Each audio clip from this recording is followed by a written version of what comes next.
मोराजी समः क्वौ, मोराजी समः क्वौ, चार पदों से युक्त ये सूत्र है। समः प्रथमा का एक वचन, राजी सप्तमी का एक वचन, समः षष्ठी का एक वचन और क्वौ सप्तमी का एक वचन। प्रथमा सप्तमी षष्ठी सप्तमी सब एक वचनांत है। मोनुस्वार से मह को अनुवृत्ति करेंगे षष्ठी वाला, उस प्राप्त अनुस्वार को बाध करके म को मोई आदेश कर देना। पिबन्ते राजतौ परे समो मस्य म एव स्यात्। पिबन्ते राजतौ परे समो मस्य म एव स्यात्।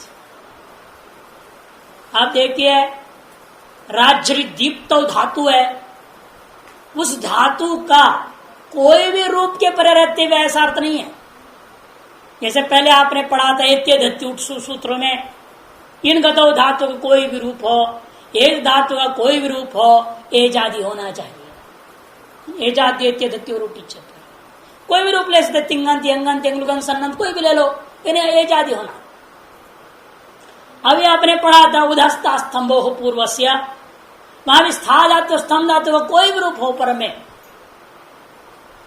पूर्व में उद्गो का दकार जो है उसका पूर्व के सवर्ण आदेश स्तंभ के सकार को स्था के सकार को हो जाएगा।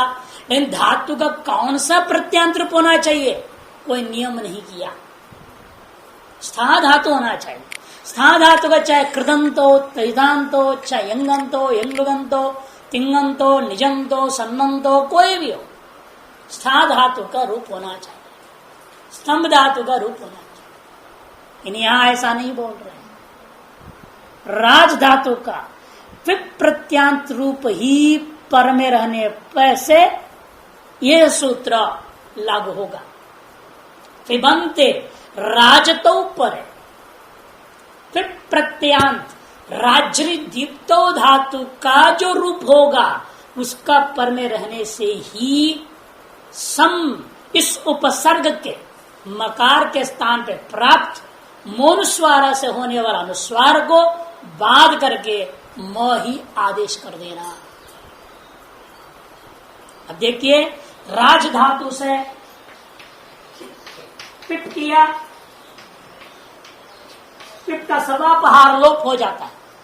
पिप का सर्वापहार लोप, सर्वापहार लोप का मतलब जितने भी वर्ण हैं प्रत्यय में, प्रत्येक का कोई न कोई संज्ञा करेगा और तस्य लोप से उसका लोप हो जाएगा। पकार का हल्यंतन से संज्ञा है, ककार का लशक द्वितीय सिद्ध संज्ञा है, वह का वेर प्रत्यस्य सिद्ध संज्ञा है। इकार उच्चारण मात्र के लिए आया हुआ था, इसलिए क व प तीनों का लोप हो गया।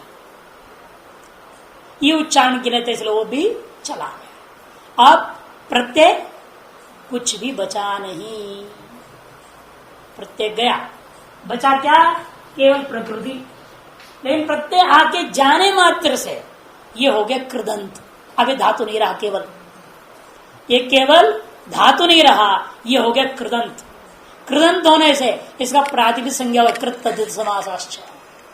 प्रातिपदिक संज्ञा होने से सु आया, वो सु भी पूरा का पूरा लोप हो गया। हलंतों में क्या होता है, सु का लोप हो जाता है, बचेगा केवल राज। राज के जकार को वृश्च ब्रज सृज ब्रज विराज विराज शाह से मूर्धन्य शकार होता है।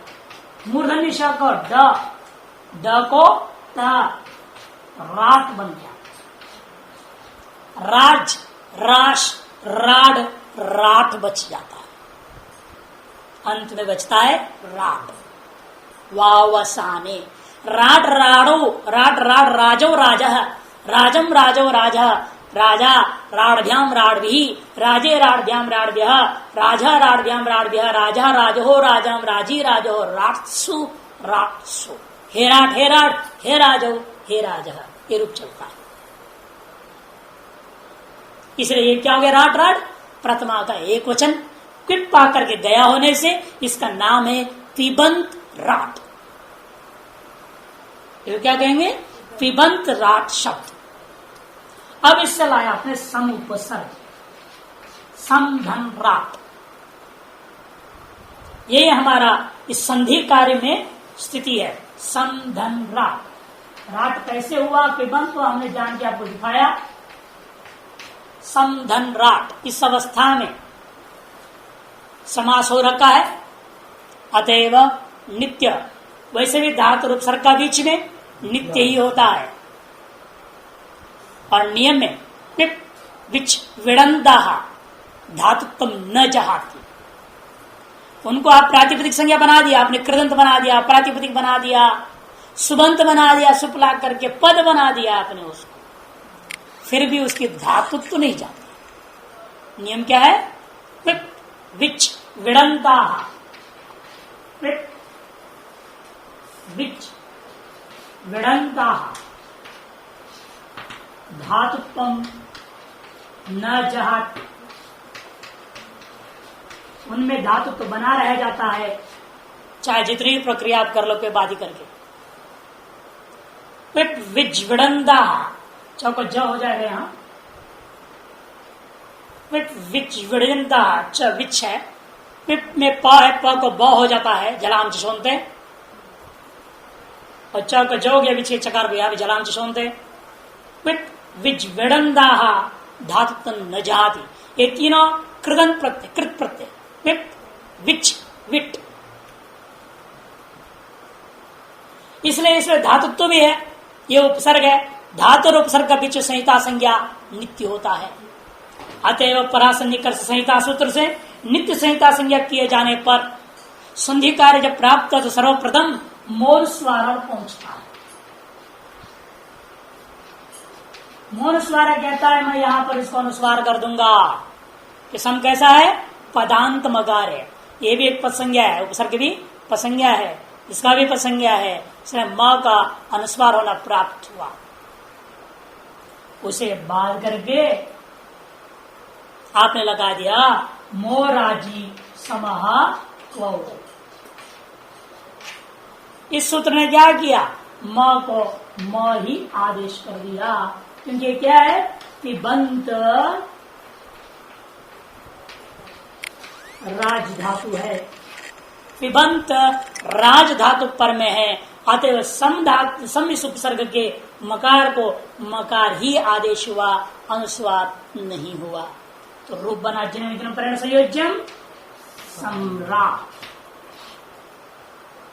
सम्राट, सम्राट, सम्राट, सम्राजो, सम्राजा, ऐसे रूप चले जैसे राट राट का है, सम से जोड़ के बोलना है। अच्छा, इसके बाद अगला सूत्र आता है हे मपरे वा, हे मपरे वा, हे सप्तमी का एक वचन, मपरे सप्तमी का एक वचन, और वा या अव्यय है। हे सप्तमी एक वचन है, मपरे सप्तमी एक वचन है, वा अव्यय है। मपरे हकारे परे मत्स्य मो वास्यात्, मपरे हकारे परे मत्स्य मो वास्यात्, मपरे हकारे परे, मपरक हकार होनी चाहिए। जैसे अट परक शकार आपने देखा था, सस छोटी है ना, अट परक शकार, शह श के बाद अट हो, उसको क्या कहेंगे? अट पर में है जिसका ऐसा शकार हो तो श को छ, शस छोटी। उसी प्रकार यहां म पर में हो ऐसा हकार, उसको कहते म परक हकार, मपरे हकारे परे मत्स्य मोवास्यात्। तब भी प्राप्त मौन स्वर आदियों के जो अनुस्वार प्राप्त है, उन अनुस्वारों को बांध करके म को म ही होगा, किंतु विकल्प से होगा। एक बार म को म होगा, दूसरी बार म को अनुस्वार हो जाएगा। देखिए दृष्टांत, किम मलयति, मलयति, हिमालयती में पहले ह है, ह के बाद म है।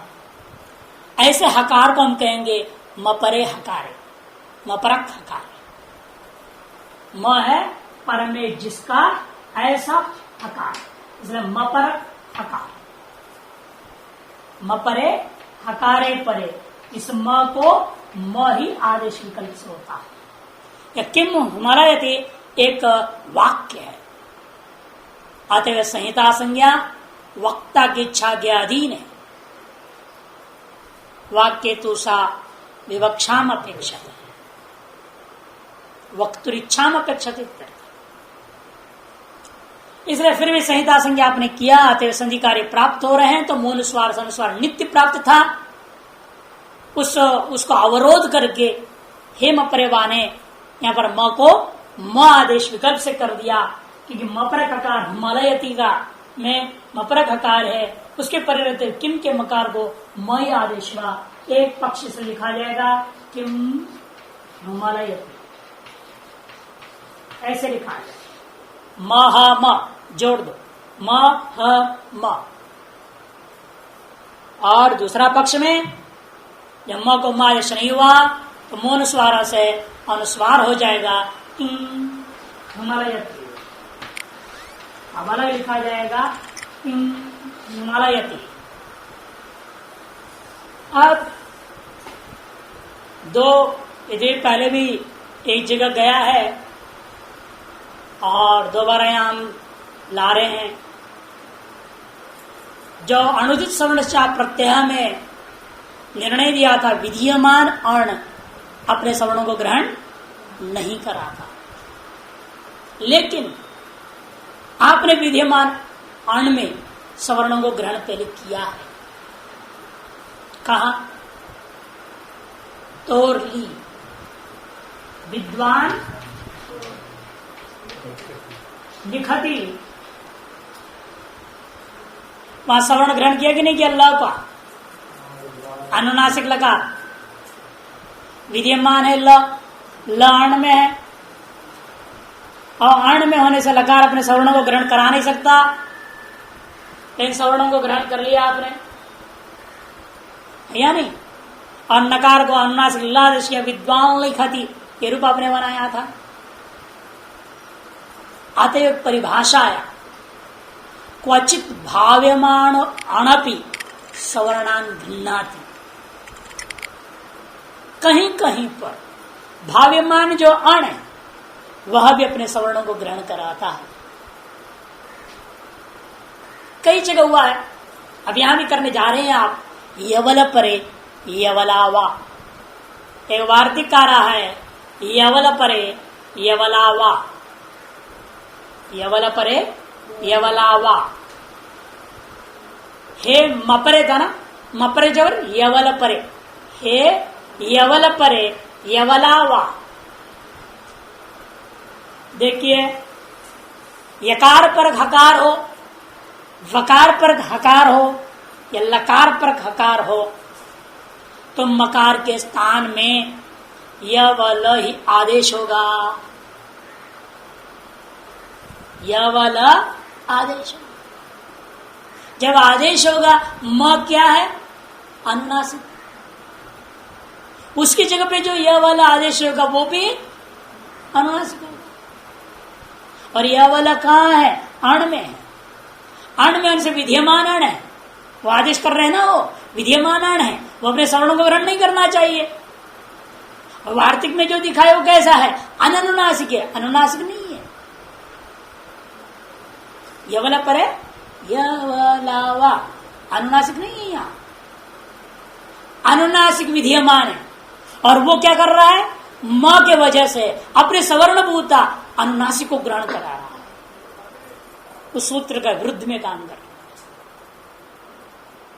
आपने वहां निर्णय लिया था विधीयमान उदिच्छ सवर्णस्य अविधीयमान वर्ण उदिच्छ, विधीयमान तो ग्रहण नहीं कराएगा, अविधीयमान वर्ण उदिच्छ सवर्णस्य संज्ञा स्यात्। अविधीयमान ही सवर्णों को ग्रहण कराएंगे, अर्थात विद्यमान अण सवर्णों को ग्रहण नहीं करा सकता। लेकिन यहाँ पर विद्यमान अण जो यवला और तोरली में जो विद्यमान अण था ल, और वहां पर अधश्रुतेर धातु दो महा विद्यमान जो ऊ है वो भी अपने सवर्णों को ग्रहण कराता है।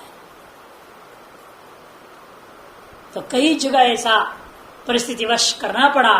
तो इसलिए क्वचित भाव्यमान वाणपी सवर्णान गृह्णाति,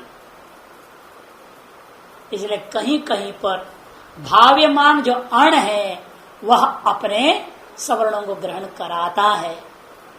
ये नहीं कराएगा तो आदेश ही नहीं हो पाएगा। कि विद्वान निगति में नकार क्या है? अनुनासिक है। वह अनुनासिक ल आदेश कैसे कर दो? स्थानांतरतम से सादृश्यता तो बनेगा नहीं। अनुनासिक का अनुनासिक के साथ सादृश्यता कहां है? अनुनासिक का सादृश्यता अनुनासिक के साथ ही होगा। कि कई बार ऐसा यहां सादृश्यता देखा जाता है, राम रावणयोर युद्धम राम रावणयोर, और कोई सादृश्यता दे नहीं सकते, कोई उपमा नहीं है उसके लिए। यथा तथा यहां पर भी अनुनासिक की सादृश्यता स्थानांतरतम में अनुनासिक ही हो सकता है। यह किंचित धर्मावच्छिन्न को लेकर के आज सादृश्यता नहीं ले सकते। इसलिए कहते यहां पर देखिए किम धन किम धन पहले वाला करता किम हिमालय मैंने चलता है या हिलता है, चलना हिलना दो अर्थों में हिमालयती होता है।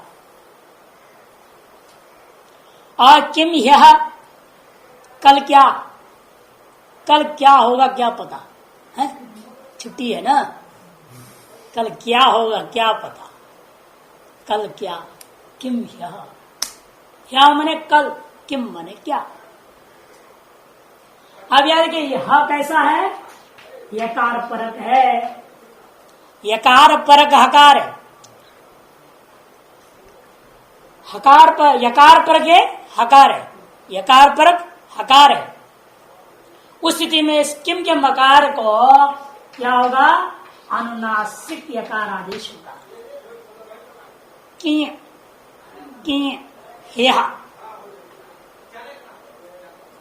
अनुनासिक यकार, अनुनासिक होने से आदेश जो होगा यह वो भी अनुनासिक होना चाहिए। अतएव यद्यपि यह अण है, यह आदेश हो रहा है जो विद्यमान है अण है, वह सवर्णों को ग्रहण नहीं करा सकता कि स्थानीय के वजह से मजबूर हैं आप सवर्ण ग्रहण करेंगे और अनुनासिक आदेश कर देंगे। तो किन्य यह एक रूप, और जब आदेश नहीं हुआ यह दूसरा रूप, किन्य यह ये रूप बनते हैं। इसी प्रकार से किम धन ह्वालयति ह्वालयति ह्वालयति वाला संचालन है। यहां पर हकार जो है वकार पर है।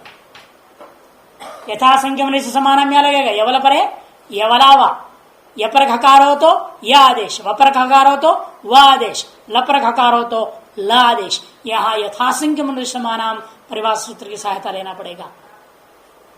इसलिए वकार पर घकार होने पर किम के मकार को वह अनुनासिकादेश क्यों वलयती, और जब वकारादेश नहीं हुआ वलयती, दोनों रूप बन जाते हैं। तो क्यों वलयती किं वलयति, इसी प्रकार से क्यों ह्लादयति किं ह्लादयति, किं ह्लादयति म के बाद जगह पर ल अनुनासिक लकार आदेश हो जाता है। क्यों ह्लादयति और क्यों ह्लादयति,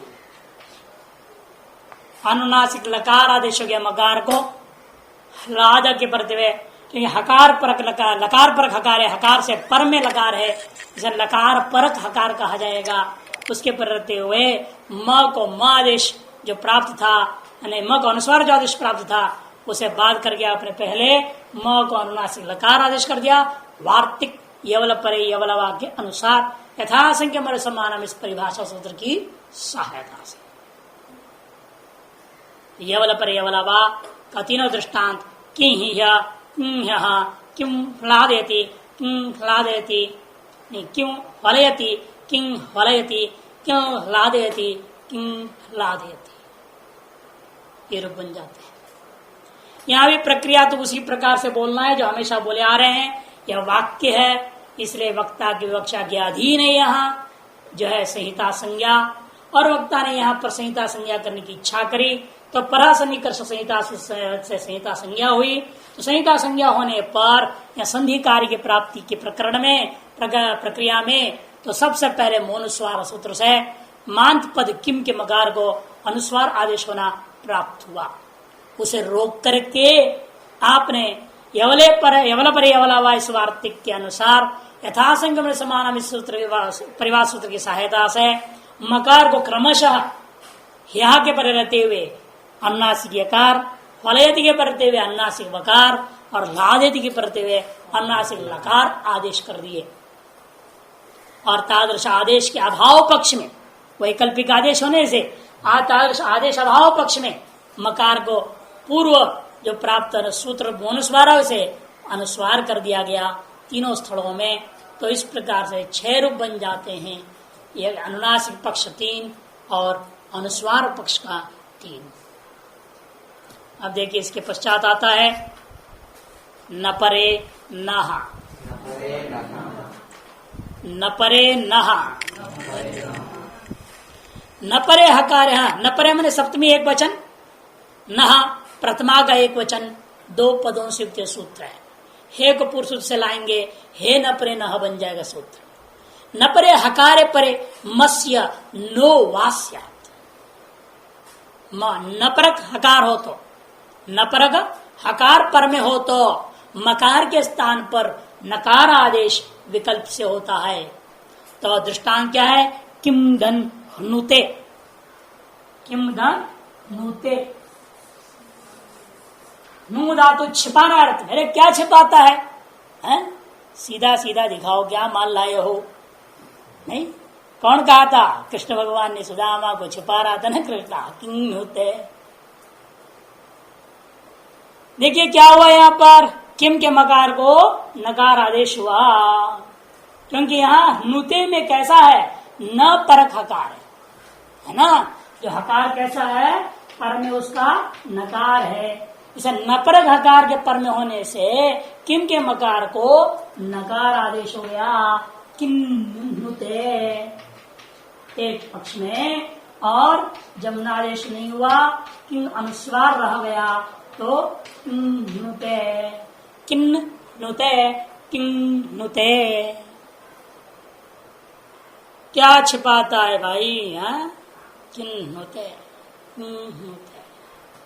इसके बाद सूत्र आता है डहसी धुट, डहसी धुट, आजंतो टकितो। अच्छा,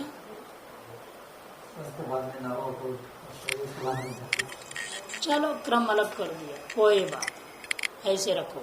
आद्यंतो टकितो, पहला परिभाषा सूत्र ला रहे हैं। आद्यंतो टकितो, आद्यंतौ प्रथमा का द्विवचन, टकितौ प्रथमा का द्विवचन। 2 पद है। आद्यंतौ प्रथमा का द्विवचन, टकितौ प्रथमा का द्विवचन। टकितौ टच काच टकौ, टच काच टकौ, टकौ इतौ ययोः इति टकितौ। वो इत शब्द दोनों से जुड़ेगा, टा से भी का से। जो द्वंद्वान्ते श्रूयमाणम पदम प्रत्येकम अभिसंबध्यते, पहले नियम बता चुका हूं। द्वंद्वादौ, द्वंद्व मध्य, द्वंद्वान्ते च श्रूयमाणम पदम प्रत्येकम अभिसंबध्यते। इसके आधार पर टित कितौ, यह अर्थ क्या हो जाएगा? टकितौ का मतलब टित कितौ, इत प्रत्येक से जुड़ा, और वो भी फिर एक एक से जुड़ेगा। आदि से टित जुड़ेगा, अंत से कित जुड़ेगा। देखिए लिख रहे हैं, टित कितौ यस्योक्तौ तस्य क्रमाद आद्यंतावयवौ स्तः। टित कितौ यस्य स्थाने उक्तौ, जिसके स्थान में आपको टित करने कह दिया गया, कित करने कह दिया गया, वे क्या होंगे? उस स्थानीय का क्रम से आदि का अवयव होगा टित, और यदि कित हो तो अंत का अवयव हो जाएगा। जिसको टित आगम करने कह दिया गया वह टित से हमेशा क्या होता है? हमेशा जो टित कित वगैरह होते हैं, रिक्त हो जाते हैं, तो किसका बोध कराते हैं? यह शिष्यते स लुप्यमान अर्था विधाई, पहले लिखाया हूं, यह शिष्यते स लुप्यमान अर्था विदाई। इसलिए टित कहने पर जो बच गया है ना, उस बचा हुआ वस्तु को ही टित बोध कराता है। जैसे यहां कुक टुक है, कुक टुक, झांसी धुट है ना, यह हलंतन से टा की संज्ञा हुई दो जगह, यह हलंतन से टा की संज्ञा हो जाती है। इस इन दो का नाम है कित और इसका नाम है टित। टकार इत यस्य स टित, ककार इत यस्य स कित। किसका हुआ? जो बचते हैं उनका नाम हो जाता है। बचा कौन? यहां कुक में का बचा, उकार उच्चारणार्थ का हलंतन से चला गया, इस संज्ञा हो गया, तस्लोप ने लोप कर डाला। टुक में क्या बचा? ता, उकार उच्चारणार्थ था, का एक संज्ञा होकर के लोप हो गया। इसे जो बचा हुआ का नाम कित है, ता का नाम कित है। ता इत यस्य स इत। इसी प्रकार से क इत यस्य स कित। यस्य से किसको लेंगे? जो बचा। तकार हुआ है इत जिसका, तकार हुआ है इत जिसके प्रति कर दिया गया, उनको पकड़ना है हमने। यहां कौन हुआ? इसलिए टित ध, उकार उच्चारणार्थ है, ध बचता है। गमो रसा जिगमुट नृत्य में मुट नुट नुट तीन होते हैं, वहां पर भी टित। मुट नुट नुट, न तीनों टित है। ऐसे जो कित होते हैं और टित होते हैं, वो जिनको करने के लिए कह दिया गया, जिसके स्थान में करने के लिए कह दिया गया है, उस स्थानीभूत वस्तु का यदि टित है तो वो आदि का अवयव बन जाएगा, और कित है तो वो अंत का अवयव हो जाएगा। टित कितौ यस्योक्तौ, टित और कित से बचे हुए जो पदार्थ जिनके स्थान में होने के लिए कहा जा रहा है, उनके तस्य क्रमात् क्रम से टित हो तो आद्यावयव, कित हो तो अंत्यावयवस्थः, आद्यंतावयवौ स्तः। दृष्टांतों से स्पष्ट होगा।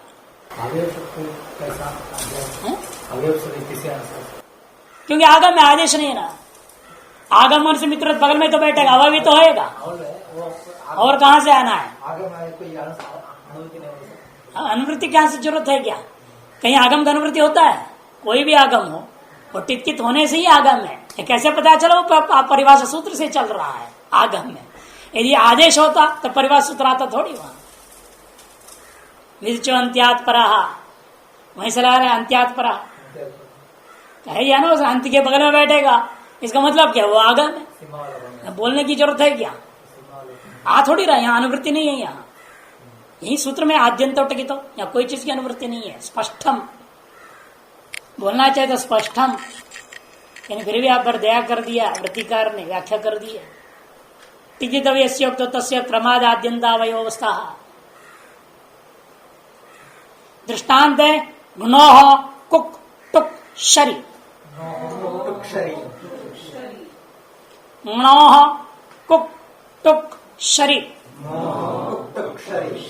णोः षष्ठी का द्विवचन, णोः षष्ठी का द्विवचन, कुक प्रथमा का एक वचन, टुक प्रथमा का एक वचन, शरी सप्तमी का एक वचन।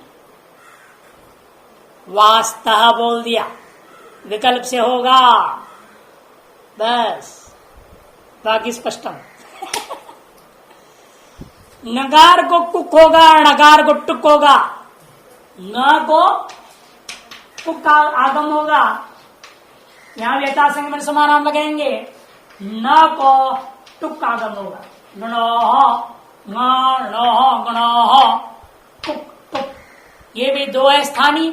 आदेश मैंने आगम यहां दो है, स्थानीय दो है, आगम भी दो है, इसे यथासंख्य लग गया। ङ को कुक आगम, न को टुक आगम, कल पर में शर हो तो भी कैसे कहते विकल्प से। नकार को कुक आगम होता है शर के पर रहते, नकार को टुक आगम होता है शर के पर रहते हुए विकल्प से। और ये दोनों को टुक कैसा है, कित है, कित होने के नाते ये अंतावय हो जाएंगे। दृष्टांत देती है, देखें आप, प्रांग धन षष्ठ, प्रांग धन षष्ठ, प्रांग धन षष्ठ, पूर्व से जो छठा है, पूर्व से छठा। यहां देखिए श के मूर्धन्य दिख रहा है, ये शर है। क्या है ये? शर है। ईश्वर के परे रहते प्रांग के ङ है, इस ङ को कुक का आगम होगा विकल्प से। णोः कुक टुक शरी, कुक का आगम होगा तो कुक कहां बैठेगा? ङ को हटा के बैठेगा क्या? अरे नहीं नहीं, ङ को हटा के नहीं बैठेगा, ये तो उसके अंत अवयव बन के बैठेगा। ऐसे कौन बोला?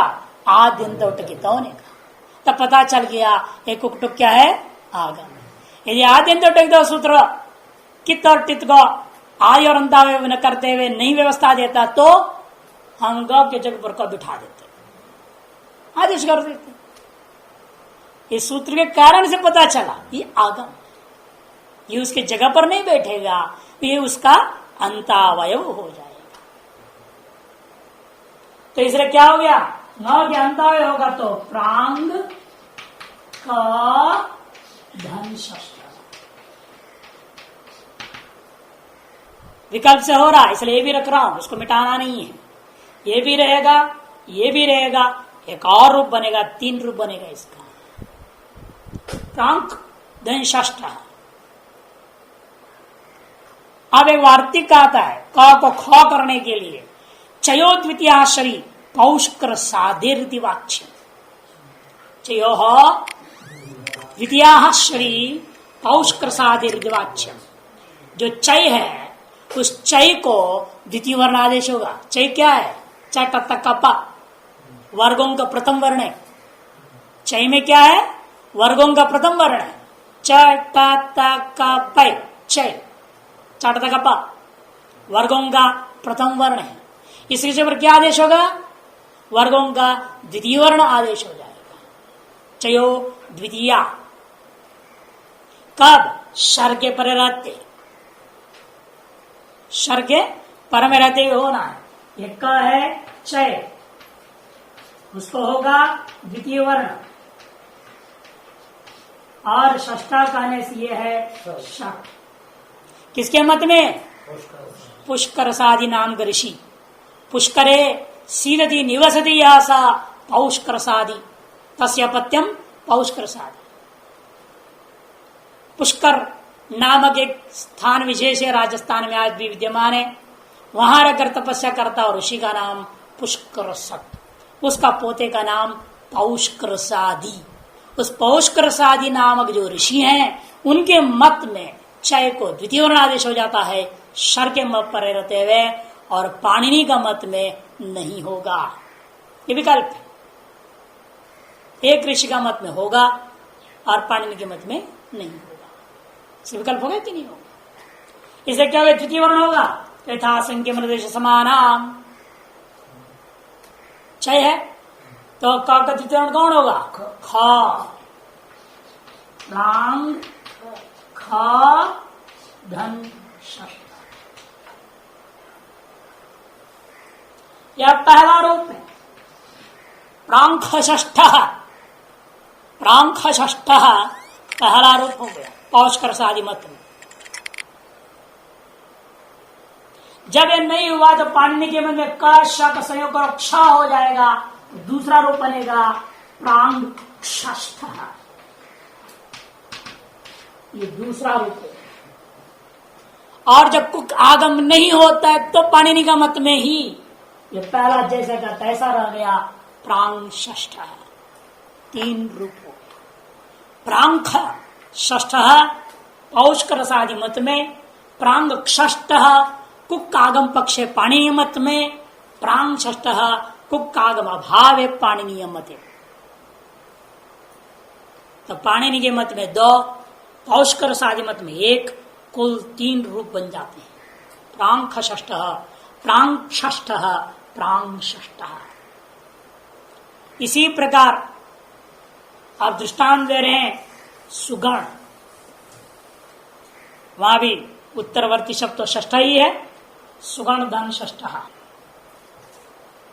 सुगण सुष्टु गणयति सख सुगण, बढ़िया गणित करने वाला, बढ़िया मैथमेटिशियन,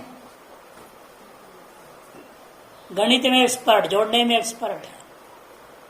सुगण धन षष्ठ।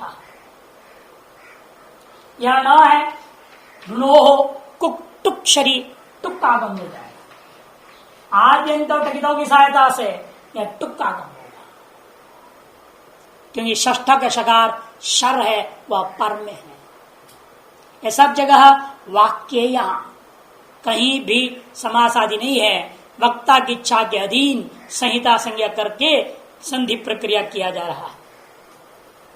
तो क्या हो गया? वह आगम न के बाद बैठ गया। कितने भी कितने से आद्यंत अंधावय हो गया, न के पर में बैठ गया, न के बाद, न के अंत में बैठ गया। शुरू है, आदि है, अंत है, न के अंत में बैठ गया। टा धन षष्ठ। फिर पौष्कर सादि मत में द्वितीय वर्ण आ गया, क्यों ट चय में है। चयो द्वितीय पौष्कर आदृत वाच्यम, ट को ठ हो गया। सुगंध षष्ठ, सुगंध षष्ठ, सुगंध षष्ठ, सुगंध षष्ठ तीसरा रूप। ये वैसे वास्तव में होना चाहिए पहला, जब द्वितीय नहीं हुआ तो ये दूसरा, और यह हो जाएगा तीसरा। ये द्वितीय हो गया पौष्कर मत सारे मत में, तो सुगंध षष्ठ पहला रूप बना। जब द्वितीय वर्ण नहीं होता है तो पाणिनि का आगम पक्ष में सुगंध षष्ठ दूसरा बना, और पाणिनि के मत में जब आगम नहीं होता है तो सुगण षष्ठ ये तीसरा रूप बना। जहां से शुरू किए थे वो अंतिम रूप बन गया। सुगण षष्ठ, सुगंध षष्ठ, सुगंध षष्ठ। चयो द्वितीया श्री पौष्कर साधि वाच्य। तो प्रांगण षष्ठ इत्यवस्थायाम इत्यस्मिन् वाक्ये वक्तुरिच्छा विवक्षा अनुसारेण अत्र संहिता संज्ञायां परसन्निकर्ष संहिता इत्यनेन सूत्रेण कृते सति संधि कार्य कर्तव्ये प्रांगण षष्ठ इत्यत्र गुणो कुक्टुक्षर इत्यनेन प्रांग इत्यस्य ङकारस्य परे कुक आगमे कर्तव्ये आद्यन्तौ टकितौ विधि परिभाषा सूत्र सहकारेण कुक अवशिष्ट सककारस्य गकारोत्तरोद्यन्त्यावयवे कृते प्रांकाधन षष्ठ इत्यवस्थायां चयो द्वितीया पौष्कर साधृत वाच्यम इति पौष्कराद मतेन तस्य ककारस्य स्थाने यथा संगम समानाम इत्यनेन द्वितीय वर्णादेशे कृते प्रांख धन षष्ठ इति जाते अज्जिनम जन्म परिण संयोज्यम विधि वर्ण सम्मेलन हृदय प्रांक षष्ठी प्रथम रूपम पौष्करासादिमतेन द्वितीय वर्णादेशे सिद्धे तत्पश्चात तस्य वैकल्पिकत्वात् द्वितीय वर्णादेश अभाव पक्षे किंतु कुक आगम पक्षे पाणिनीय अनुसारेण कुक आगम पक्षे कषयोर संयोगे सति वर्ण मेलने कृते क्ष इत्यादि आकारे सति प्रांक्ष षष्ठ इति द्वितीयं रूपं सिद्धम्। तादृश कुक आगम भाव पक्षे प्रांग षष्ठीत्येव यथावत् स्थितिर् स्यात् इति प्रांग षष्ठी तृतीयं रूपं सिद्धम्। एवमेव सुवर्ण षष्ठीत्यपि बोध्यम्। सुवर्ण षष्ठः इत्यस्यापि इयमेव प्रक्रिया। डह सी धुट डह सी धुट डह पंचमी एक वचन, सी सप्तमी एक वचन, धुट प्रथमा का एक वचन। डह पंचमी, सी सप्तमी, धुट प्रथमा, तीनों एक वचनांत है। यहां भी वही बात कहेंगे लोग, डह पंचमी होने से तस्मादित तरस्य आएगा, सी सप्तमी होने से तस्मित दृष्टि पूर्व से आएगा, धुट है प्रथमांत। और सी जो सप्तमी था उसको षष्ठी हो जाएगा सस्य, क्योंकि जब दो परिभाषाएं आपस में लड़ जाए एक सूत्र में कि पंचमी है ना, यहां डहा में पंचमी, उस पंचमी निर्देश को देखते हुए ड है पंचमी का एक वचन, पंचमी निर्देश को देखते हुए तस्मादित्युत्तर से आ जाएगा। और सी है आपका सप्तमी एक वचन, इसको देखते हुए सप्तमी निर्देश होने के कारण से तस्मित निष्ठे पूर्व से भी आ जाएगा। दोनों आपस में विरुद्ध में बोल रहे हैं। एक कहता है पूर्व में कार्य करो, एक कहता है पर में कार्य करो। कहां करें? पंचमी कह रहा है पर में कार्य करो, तस्मादिति उत्तरस्य, और सप्तमी कहता है तस्मित निष्ठे पूर्वस्य, पूर्व में कार्य। अब संशय हो गया पूर्व में करना है कि पर में करना है। तब एक परिभाषा लाए भाष्य में पाणिनि, उभय निर्देशे पंचमी निर्देश बलियान, उभय निर्देशे पंचमी निर्देश बलियान। जहां उभय निर्देश हो जाता है वह पंचमी का निर्देश को बलवान मानना चाहिए, सप्तमी निर्देश को दुर्बल मानना चाहिए। जब पंचमी निर्देश बलवान हो गया तो तस्मादित तरस्य आएगा, और वो क्या कहेगा? तीन बात कहेगा। एक तो अव्यवहित होना चाहिए, स्थानीय और निमित्त। दूसरा उत्तरत्वंश होना चाहिए, और तीसरा षष्ठ्यंश होता है। जो सप्तमी है उसको षष्ठी बना देगा। वो सीता ना, उसी को क्या कर देगा? सस्य बना देगा, षष्ठी कर देगा। लिख रहे देखिए, डात परस्य सस्य धुड वास्या, डात परस सस्य धुड वास्या। डकार से परम में आए वह सकार के स्थान में धुट विकल्प से होता है, और धुट टिट टित तो से आद्यंत टकितों से ये उस डकार का आदि अवयव बन जाएगा। सकार का, सकार पिस्ता नहीं होगा ना, अभी सस्य बोल दिया, सकार का आदि अवयव बन जाएगा। दृष्टांत है षट धन संत, षट धन संत, ये भी वाक्य। वट्टा पक्ष में हमने लगे, पहले डा ले लो स्पष्टता के लिए। षट धन संत, षड डा को चर्त हो जाता है, खरीचा है ना, खरीचा पढ़ा आपने, खरी पर जलाम चरस, वो बाद में टक कर लेंगे क्योंकि ये सूत्र लगाने में आपको ये सुविधा रहेगा। ड पहले रखो।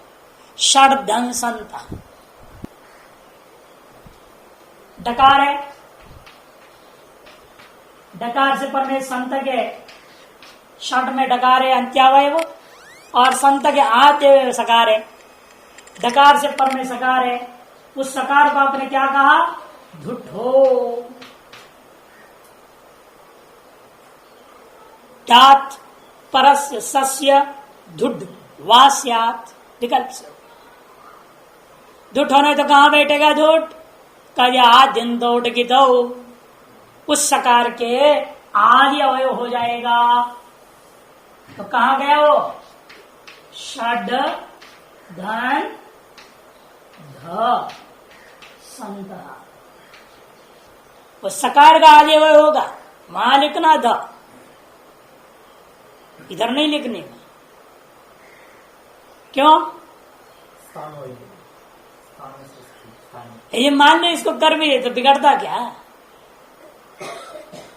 क्यों नहीं करवाना चाहते हैं? आज वे क्यों कर दिया टित को? वाहनता हुए कर दिया कित को, वहां भी रह गया वो। इन वास्तव में वहां भी लोप हो जाए, संयोगांतम पदम, संयोगांत से लोपा, यहां ध हो जाएगा, है कि नहीं? उसको भी आप ध को फिर क्या होगा? नाष्टु लग जाएगा, ध हो जाएगा। ठीक है ना? ध हो जाएगा, स्वयं से लोप उसका लोप हो जाएगा।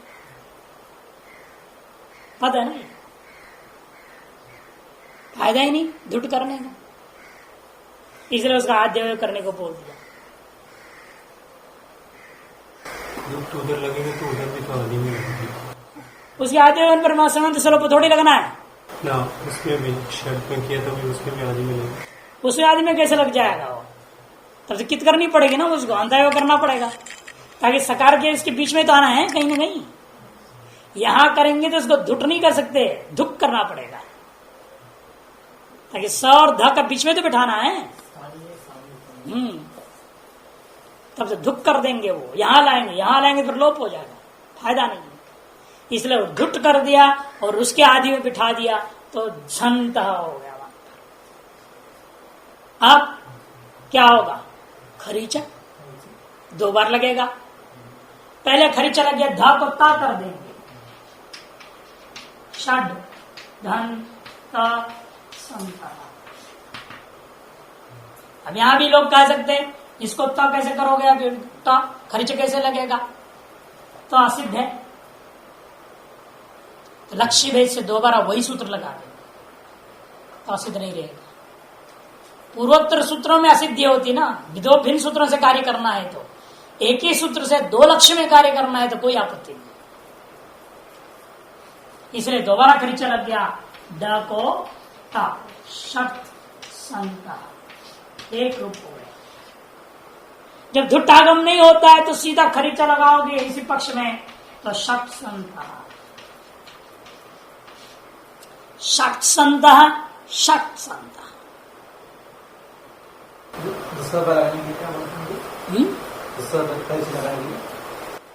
लक्ष्य भेद हो गया ना, लक्ष्य लक्षणम सकृदेव प्रवर्तते, नियम है ना, लक्ष्य लक्षणम सकृदेव प्रवर्तते। इसे भिन्न लक्ष्य होने से दो बार प्रवर्तन में कोई आपत्ति नहीं। वर्ण भेदात व्यक्ति पक्ष में क्या है? लक्ष्य अलग अलग हो गया, जाति पक्ष में तो नहीं हो पाएगा, व्यक्ति पक्ष में तो अलग अलग हो गया। षट संत, षट संत, डात प्रश्न से धुड़वास्यात, डकार से पर में सकार को धुट्ट विकल्प से होता है। खरीचे यहां दो बार लग गया तो दो रूप बन जाते हैं। धुट पक्ष में धा को ता हो गया, ड को टा हो गया तो षट संत, और धुट अभाव में केवल ड को ट करने के लिए एक ही बार खरीचा लगाएंगे, षट संत बन जाता है। अब सूत्र आया नश्च, नश्च, नह और च दो पद है। नह पंचमी एक वचन, च अव्यय दो पदों से युक्त सूत्र है। नह पंचमी एक वचन, च अव्यय दो पदों वाला सूत्र है।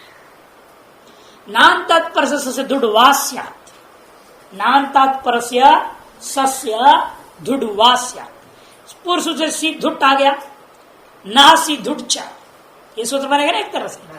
यहां भी वही लग गया, इसलिए पंचमी निर्देश बलियान हो गया, उभय निर्देश पंचमी निर्देश बलियान हो गया। यहां भी सी को सस्य हो गया। नहा मैंने नान तात्पर्य सस्य धुड वास, कोई भी नांत पद ले लो, उस नांत पद से परम में आया हुआ जो सकार है, उस सकार को धुट आगम विकल्प से होगा। संधंस, सन यह नांत पद है, पहले भी यह सन को आपने प्रयोग किया है। वाक्य यहां भी क्षत्रिय प्रत्यांत्यास धातु का सत प्रातिपदिक है। सन संतौ संतः, संतम संतौ सदा सदा सद्भ्याम सद्भि सते सद्भ्याम सद्भ्या सता सद्भ्याम सद्भ्या सतः सतोह सताम सती सतोह सत्सो। यह आपके सुबंत में सत्य प्रातिपदिक का रूप चलता है। जो नए लोग हैं उन लोगों को तो एक रूप चंद्रिका खरीदना पड़ेगा। एक पुस्तक का नाम है रूप चंद्रिका। इस जितने भी रूप है ना, सब रूपों को उसमें चलाते हैं, जितना आप रूप बनाएंगे। सुबंत तिगंत धातुओं के रूप चंद्रिका। शुरू में उसको रटना पड़ता है, राम राम राम राम रमो रामन रटे बैठे। अकारांतों कैसे चलता है, इकारांतों कैसे चलता है, दिमाग सब फिट बैठाना पड़ता है। फिर समझना पड़ता है इसके अपवाद कौन कौन है। हाँ, अकारांतों में ये हो गया, ये अपवाद कौन है, कहाँ कहाँ उसमें फर्क होता है, वो दिमाग में बिठाना पड़ता है तो तोता का काम है इसमें। रटते रहो रटते रहो। तो संधंस, इस अवस्था में नांत है, सन के नकार, ये नांत पद है और पर में सकार है। इस सकार को आपने धुट करना है। संधंस, तो इसलिए क्या स्थिति बनेगा, सन दन ध सह, धगार को खरीचा लगा दोगे, संसह पहला रूप हो गया। धुट अभावे संसह, ये दूसरा रूप हो गया। संसह संसह, वह सज्जन है, सह संभवति।